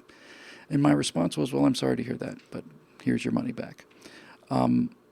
It's not just a question of personal ethics. It's not just a question of the fact that this is a friend of mine, and he's one of the best men I know. He is one of the best men I know. He may be the best man I know. But even if he were a complete lout, just an absolute mean-spirited, low-down slob, wife-beating piece of crap, when we're talking about firing people because they disagree on a point or two, it's not the same as you can't expect a conservative news agency to hire a liberal and that. But this idea that we disagree on one thing, therefore here comes the ruler to smack you on the knuckles. I think it's appalling. And I've said this before. I've said most things before after 149 episodes. But the only thing in this line of work that makes me want to hang up my spurs instantly, just that's it, I'm done. I'm out of here. I'm done. The one thing that will get me like that every single time is when I hear somebody say or write me an email saying, Bill, I've been following you for 7 years, but your position on X is just simply unacceptable. You're dead to me. I'm never listening to you again. I want my money back, and so on and so forth. That isn't. It's not the membership thing. It's not even that. Forget the membership thing. It comes from people sometimes who aren't members. When somebody says, I've agreed with you on 99.9% of everything you've ever said, but I disagree with you on this thing, so therefore you're dead to me. It just makes me want to just hang up the hat and go home. What do you expect? Honestly, what do you expect? Do you expect that I'm going to agree with you on every single issue of all time? Because if you do, then that means other people are going to be angry at me because not everybody agrees on everything. The whole purpose of our side of the aisle is supposed to be that we have a philosophy and we have a theory, and that theory holds and makes sense, and the philosophy holds and makes sense. And if we have spirited debate about it, that is what it's all about. So I think it was a gigantic mistake. I don't care what she said. I think it was a gigantic mistake. And by the way, since I'm going here, Nair says that she was suspended. She's very rude to her guests and so on. That may be true. But this idea that we have to agree on every single thing is just nuts, because when you get right down to it, every single person is a political party of one. There's no two people in this country that agree on every single thing together. They're going to disagree on something. And when people are so blinkered, and so wound up that you've committed an act of heresy against not against the established religion. You've just committed an act of heresy against my personal, utterly unique belief system. Therefore, out to behind the corn with you. We're going to send you out to the cornfield. Okay, there's nothing I could do about that. But I disagreed with Scott on a lot of things, and sometimes it was painful how much I disagreed with him. But the idea of not forget firing him. He said to me many times, he said, I suppose maybe I should just tone it down. I said, don't you dare tone it down. You've always spoken the truth. I want you to speak the truth now. You tell us what you feel, and that's why we have this show, and if people don't like it, they can piss off. And I'm really pretty much serious. So that's it. That's how things work around here in this particular shop. It's how they should work on this side of the aisle. I would expect that kind of thing if somebody from MSNBC got offline and made a comment that was anti-abortion. I'd expect that they'd be fired. But to hear that somebody had a libertarian view of abortion and therefore is suspended for a week, It's not. That's not America. That's not freedom. It's not free speech. I don't know how you can be a defender of free speech, and you know, and be in favor of punishing somebody who spoke her mind. Which reminds me, since I'm dancing out in minefield territory, I don't think I've had a chance to talk about this. Milo Yiannopoulos is an interesting character, to say the least, and Milo Yiannopoulos has done an awful lot of things that deserve... Let's just say that Milo is helping himself to become disliked by a lot of people, and it doesn't seem to faze him any. And there's an awful lot about Milo that I do not like, and most of it is, I don't think he really gets the whole philosophy thing. I think he's mostly into the personal publicity. But with all of that said, what happened to Milo is disgraceful. And it's not disgraceful because somebody has a right to advance pedophilia. I do think that's across the line. You have a right to say it, but I'm not going to hire somebody that it's one thing to have an opinion about Donald Trump. It's another thing to be in favor of that. But the reason I bring him up now is because Milo was accused of being a pedophile or coming out in defense of pedophilia. And I listened to the tape and I read the transcript 3 or 4 times. Not only did he not do that, he pretty much did the exact opposite. And if you're going to run somebody through with a saber or a cutlass, is what I probably should have said, then at least run them through for the right reasons, right? When Milo was crucified over something that he didn't say or mean, wasn't like he misspoke himself. He was crystal clear about it. He said, I was something about he had a sexual relationship when he was younger, and basically what he said was some people mature sexually faster than other people, and if that is categorically true. The age of consent in Africa and some countries is 9, and someplace else it's 21, 22. So that's all he said, basically. And I am appalled that that kind of a lie could spread because people like me, I don't mind being held responsible for the things that I say. But I do not, and I will not be held responsible for things that I didn't say. And I certainly will not be held responsible for things that are the opposite of what I actually said. And that whole thing with him was very, very shameful. Very shameful. I looked at the transcript, unless I'm missing something, unless there was part of it that I didn't hear, and I looked at all of it. I didn't see anything at all other than the fact this is Milo. We all know that Milo's pretty weird and has suffered a lot of very strange things in his life and is looking for attention, all the rest of that stuff. But he never called for this. And I don't, it offends me, it offends my sense of justice that he was pilloried for something he didn't say. So there. Okay, going on. We got enough time to finish him up. We always 2 to 3 to go, something like that. Chris Johnson says, Mr. Whittle, although I'm sure it pains you to admit it, it's obvious how much respect, admiration, and friendship you have for Andrew Klavan. It's not obvious to me. The amount of insults you send in his direction is only acceptable among good friends. I do the same thing with my friends, and they insult me back without mercy. Why do you suppose this type of behavior is acceptable between close friends? Also, do you know when or how behavior of friends insulting one another became commonplace? Respectfully submitted, Chris Johnson. Well, Chris, I can't tell you how two people who respect each other trade insults, but I can tell you how I trade insults with Andrew. There is nothing funnier, in my opinion. Look, there's such a thing as a running joke.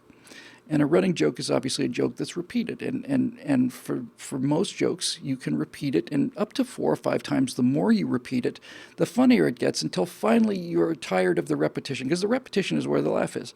Comes a point when you're tired of the repetition, you know it, you've seen it now, okay, I'm over, I've seen it, it's done, and it's not funny anymore. But a feud can go forever. A feud can just go forever and get bigger and bigger and bigger and bigger and bigger, and it's absolutely great.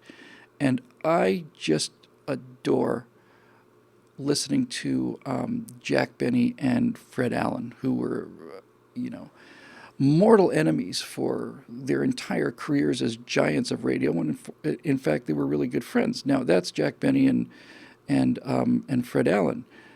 In that case, you've got two very talented people. In the case of me and Andrew Clavin, we've got one extremely talented person, and then another guy who shaves his head, who's basically been riding on my coattails since he figured out how television works, and who basically looks at my essays and figures out what he's going to say on his show that day, you know? And I don't think that's really quite the same thing.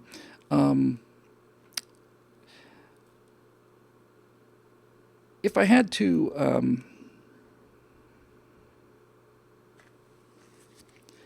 if it were opposite day,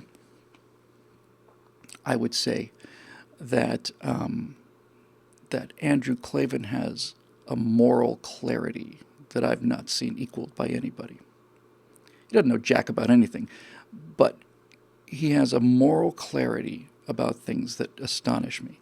And if it were opposite day, I would say he's extremely well. He's not just well educated, he's well read. And what I mean by that is he doesn't just read books, he understands them.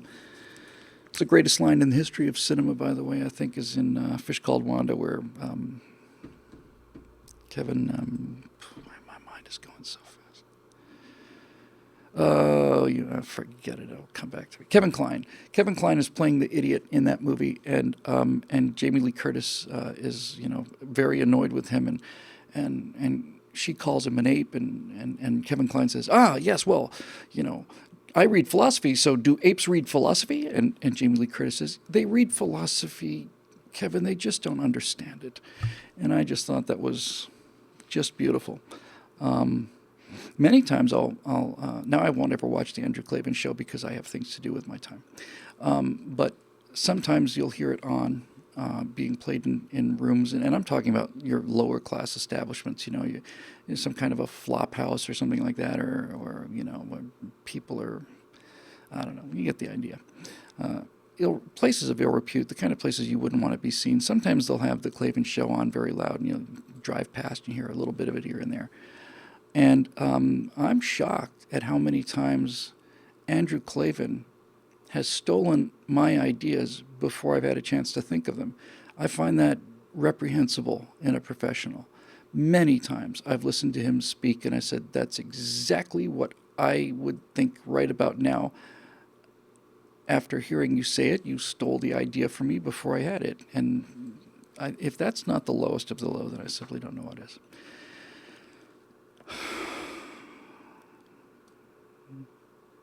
We won't even get into the smell. I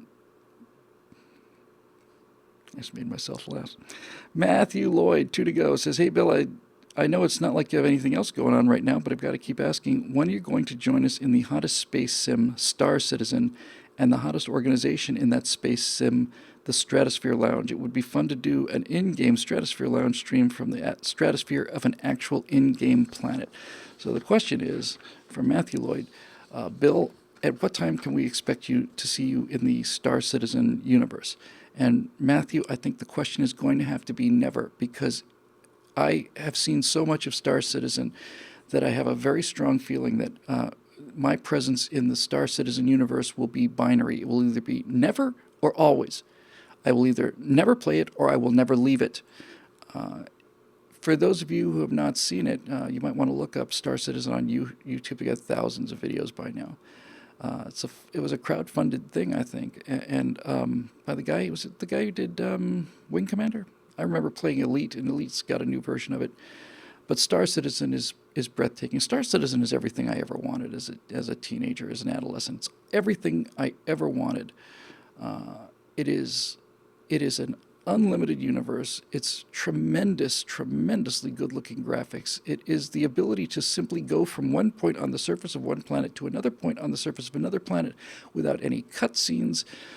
There's all kinds of cool weapons, but the main thing is you can have a ship, let's say, with a crew of 5, and you have 5 real people, and somebody's manning the guns, and somebody's manning the engineering station. You get to do it all in real time.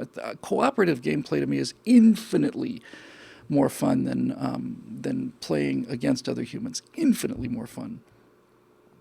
But the answer is, Matthew, if I get set up on Star Citizen,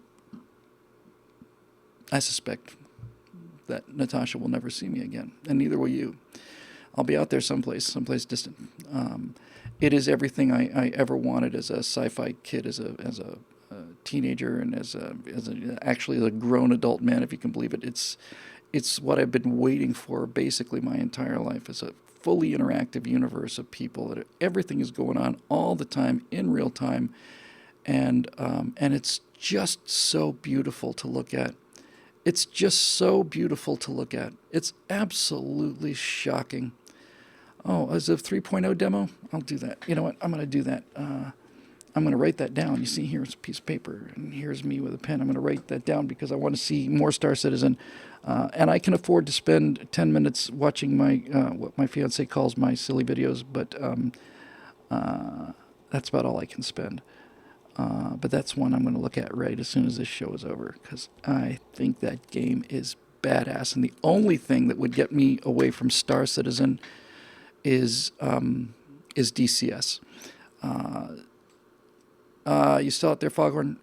If you are, go look up DCS 2.0 Digital Combat Simulations. That's a flight sim, and the real time gameplay is absolutely astonishing. It looks so close to actual footage that there have been times where they would show footage of A-10s and so on, and I genuinely could not tell the difference between that and a real picture, and I know what an A-10 looks like and all the rest of them. The F-15 is spectacular. I think they've recently got an F-16 model, but F-16 is not DCS. It's DNS, something like that. BMP, something like that. So the Falcon has got a flight sim that's got its own software dedicated to the F-16. But DCS models everything. They model everything. You can find yourself on a Soviet BMP behind the correct machine gun and try to take shots at an Apache helicopter. It's every single thing in the world is simulated in that game, and the graphics are shocking. They're just so good. BMS, thank you, Falcon BMS. DCS, Digital Combat Sims, is unbelievable. It's unbelievable. The L-39 model they have is unbelievable. The F-5, the Viggen, they've got the MiG-21 Foghorn is amazing. You really, if you ever wanted the experience of flying a MiG-21, you're gonna not get closer than this. It's unbelievable how good it is, and I get the feeling that because I got a big monitor here and I got a fast computer, and I get the feeling that if I set them up once, just let me just have a little bit of fun, because I haven't been playing computer games in a long time. The reason I don't set them up is because I genuinely actually fear the fact that I would not be able to get off. They're just tremendous. So Star Citizen and DCS. Look up A-10s, Foghorn. Look up the A-10 in DCS and tell me that doesn't just kick ass. And then we have one more question left to go. Thank you, Matthew. I may, who knows? Maybe. Oh, here's an answer. Robin Calloway Welch with the last question tonight says, I know you're already burning the candle at both ends. I'm actually burning the candle at three ends, which is harder than it appears. But is there any news or progress in funding on Big Bat Problems, Aurora, and CSR? Big Bat Problems, Aurora, and CSR are three movies that I've got developed that I'm just ready to go, and I want to do them so badly. And the problem is, it's very hard to get you. I don't want to say you can't get there from here, but it's extremely difficult. I was trying to do both things at the same time, and I realized, no, I'm just not doing any good. Foghorn's already flown MiG-21, Su-22, 25, MiG-23, and L-39. Well, I've flown an L-39, so there you go. We're pretty much even, I think. Any reasonable judge of aviation skill would say that, I think, certainly. So anyway, I got these movies ready to go, and I am utterly convinced that if I could give the movies my full attention, then they would be smashing successes. And it's what I want to do, It's what I've always wanted to do. And I would be very, very good at that. And I just have to tell some of these stories. I just have to do it. The problem is, how do you leave here, I wouldn't ever drop the political stuff completely, but if you're going to have if you're going to get into that level of work, you're going to be seeing an awful lot less of me. And if you see an awful lot less of me, then we lose members. And if we lose members, then we can't run the shop. So making the transition is very, very hard, but I am really, really determined to do it someday. I was talking with Natasha the other day, a couple days ago. I really thought about just jumping, Everything good that's ever happened to me has come as a result of a leap, including my fiance. Are you going to do this? Yeah. Oh, yeah, no, absolutely, I'm going to do this, yeah. It takes a leap, and I suspect that this is probably true, Robin, that the only way for me to get there is to reach a point when I just say, I am now going to burn my bridges behind me and burn my boats behind me and all the rest of it. That focuses the mind. I'm pretty sure it was William the Conqueror and maybe a couple of other people. Alexander the Great may have done it as well. But when you sail on an invasion to another country, and the first thing you do when you get ashore is you burn your boats, you're committed now. You're going to give everything you got because there is no retreat and there is no escape. And I suspect that's what it's going to take, is for me just to look at the situation and say, whatever the financial situation is or whatever, if I don't do it now, it's not going to get done. With that said, I am so excited about them. I want to do them so much. They're just. I just have to blow my own horn here. Big Bad Problem is one I've been working on many times, and they're just clever. It's the only word I can have for it. And I know it's an obnoxious thing to say, but so many movies are just, especially horror movies or science fiction movies, they're so beautiful and they're covering such an incredibly great topic, and then they just do things that are just so stupid that you're just out of the movie. And anytime I ran into anything like that, I just said, no, I can't do this. I can't do it. And I put so much interesting stuff in there. We call these little pieces of things that don't really have anything to do with the plot directly, we call that chrome. And something that's got a lot of chrome is a good script, science fiction script or a horror script. And there's so much chrome in this story. Every little thing, I think. Since I'm on this trail, I might as well just finish it. Every single thing in that movie is clever. I've given it a great deal of thought, and nothing in there is lazy. Even at the very, very end of the movie, we meet a character at the beginning of Act 3, which means they're on screen for maybe 15, 16 minutes. And just to give you an idea of where my little brain is thinking about this, I've got these aliens that have converted people into warriors. They look a bit like giant bats.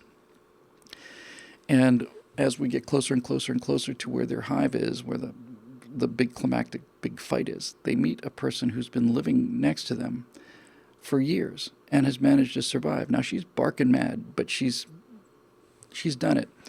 And these creatures are echolocators, which means they use sonar. And so I had to think about, how would I camouflage myself if I wanted to go out in the middle of creatures that don't have eyesight and use only sound? How would I do it? And I came up with something that looks like a foam suit, the acoustic tiles you put on a recording studio that just kill sound. It was basically a suit made out of those, but the part I really liked about it was not symmetrical. It would have like a gigantic part of it jutting out, for like 2 or 3 feet from your neck. And one arm would be kept very small and so on. And the reason I was so proud of that is because everything I've ever seen that is biological is symmetrical. And if you had an object that was not symmetrical, unless you were very, very smart, you would think that this could not possibly be biological. So, camouflage as it exists now is not designed to absorb light. It's designed to make sure that you match the background that you're against. By the way, since this is what this whole show's all about meandering departures from the main theme, here's what's interesting about camouflage. It's camouflage works for the same reason that you have a flashing light on a jet in the sky, that aircraft identification lights are flashing. It's the same principle as camouflage. And it works because of the way our eyes work and the way our brains process vision. Basically, vision is so processor intensive. It takes up so much of your brain cycles. Decoding vision is so difficult and takes so much brain power that what the human brain does is it does compression. It compresses things. And there are two great examples of this. One of them is if you look around the room, and we've all been looking around all the time, and you just look around. If you just glance around and look at other things in your room and so on, just do that for a second or two, and then you'll realize that you're focused on one thing, and then you're focused on something else, but you don't see the blur of your eyes moving from one to another. Your eyes actually have to leave here, and they have to travel over there. Doesn't take very long, but that movement from one place to another is not recorded. You're not aware of it. You never see it. Here's a shocker for you. A real shocker, a major shocker for you. You can see your own nose, right? I mean, there it is. Unless you're, Heather Locklear or something, you can see your own nose. Your nose is in your field of vision all the time, and now that I've told you about it, you're aware of it. But your brain filters that out. It just simply doesn't see it. It just processes it out. It's like a noise reduction system. You can see your nose every second of your life that you've been looking around at things. Your nose has been in the picture and you've never seen it before, right? Until I pointed it out to you. So those kind of things are really interesting to me. And the way that camouflage works is very simple. When you look out at something like a field, let's say, your brain takes a snapshot of that field and stores it. And if nothing moves, then it will keep that same snapshot. I know that sounds very strange, but it's absolutely true. You glance out at a field and your brain processes a quick look at all the details and all the foliage and all the rest of it, and it saves it as a still. And it will not update that until either you move position or something out there moves. In other words, it's not going to change it until you need to see something different. So it's saving brain cycles by basically compressing the data and putting up these kind of artificial things. So camouflage works because if you're not moving, this initial scan of terrain is just a snapshot. And if you don't move, you will continue to use that frozen image of the background, and you simply will not see people. Now, really good camouflage, like ghillie suit sniper camouflage, you can basically stare right at that person and not see anything. I'm talking about something a little more general than that. It works because your brain does these compressions. And the reason that we have a flashing light on airplane lights in the sky is because a flashing light is changing, needless to say, it's changing its status. So a steady light, your brain just says, light over there. And that's it. But a blinking light is just constantly resetting that optical system. It's constantly saying, oh crap, it's bright now. Oh shoot, now it's dark. Now it's bright again. Now it's dark again. It's just, and there it is. Now somebody just said, this really interesting, at 608 said, why don't you crowdfund your movies? And I am giving it a great deal of temptation. I don't know if I could get there. I don't know if I could get there. Every time I think I can go out and raise money from memberships or crowdsourcing or something, I got these big ambitious dreams, and it just doesn't pan out. I do have some connections to some people. I would love to try to crowdsource it. I would love to, and that may be my fallback position. The question is, am I well known enough to get to to get to $1.5 million? That's a big number from people, but you never know. So thank you for reminding me about the crowdsourcing thing. So anyway, that's how camouflage works. And so I just thought if I was going to go, if this is why I like the movie Big Bad Problems and all the movies that I do. I like them because I think about if you were in a situation and you did have time to think about it, what would you do? And when I say that so many movies are lazy and stupid, I mean, how many times have you seen this? If you, how many times have you seen a horror movie where the audience has already seen the monster, right? We know it's Freddy Krueger, we know it's Jason, we've seen the monster work, we know how it works. And the monster's in the basement, and the house is dark and deserted, and the only person in the house is a 18-year-old girl wearing a t-shirt. And there's a sound downstairs. And instead of doing the one thing that everybody would do, which is just get out of that house and run like hell, she picks up a butcher's knife, there's always one of those handy, and she looks into the basement. She says, "Is anybody down there? Hello?" And she starts walking down into the basement where the monster is. I see things like this, and I'm done. I'm out. I'm out. You know, I don't believe it. I don't believe it. And so, for me, making a great movie script about something. Look, you can do a relationship piece about, the coming of age and, gay man comes of age on the streets of San Francisco. That's fine. You don't have a whole lot of serious problem solving to do in that. That's all about emotion and personal relationships. But if you've got a situation where you're putting characters against an adversary and you've got to outthink them, then you have to really look at everything you do and make sure there are never any of those "oh, come on" moments. She's going back for the cat? Really? She's seen what this alien does? She's going back for the cat? Come on. I'm not so sure. Especially since it's not her cat. It's a ship's cat.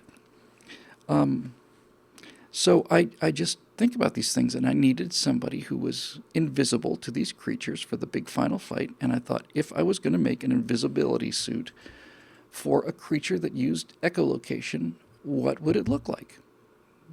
And I came up with, it would be sound absorbent foam, which means that their pings would just basically continue. They, as far as they were concerned, there'd be no echo. It would just be a dark spot there.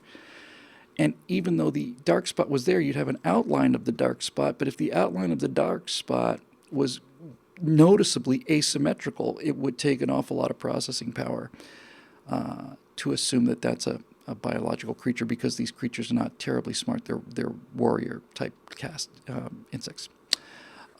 So that's the kind of thing I really miss, and that's the kind of thing I really would like to show off doing, is just making a movie where everything is so well thought out and it's just clever. You see movie moments that are clever. It's just clever. It's a great word. The Europeans often use that word for intelligence. He's very smart. They'll say he's very clever. But clever to me is clever is like a construction. It's like clever is almost like engineering as opposed to intelligence. Clever is the ability to put things together in a weird sort of way that works. So there's just an awful lot of clever in that movie, and you don't see a lot of clever, and I really, really, really want to do it. So, I may look into the crowdsourcing thing. The one nice thing about crowdsourcing is, if you want to consider me famous, then you get pretty low standards of what fame is, but I'm more known than I used to be, let's put it that way. Would I be willing to hand over the project to someone else? No, I would not. I'm sorry, T-Dog. Absolutely not. This is the surest path to insanity. When you talk about doing the kind of work I'm doing mentally on these scripts, I have finished the movie, and I've seen the movie 40 times. It's a finished film, and I've seen it 40 times. Patrick and David win the bingo, and I don't know what I committed myself to doing, but whatever it is, Patrick and David will be sending you your prize shortly, and Cheryl will keep me honest about that. Now, when you've seen a movie in your head 40 times, and you've lived with it, and you've put every little piece of chrome in there, and you've beaten it out and restructured things, and just every time you tell it, it's a little bit better.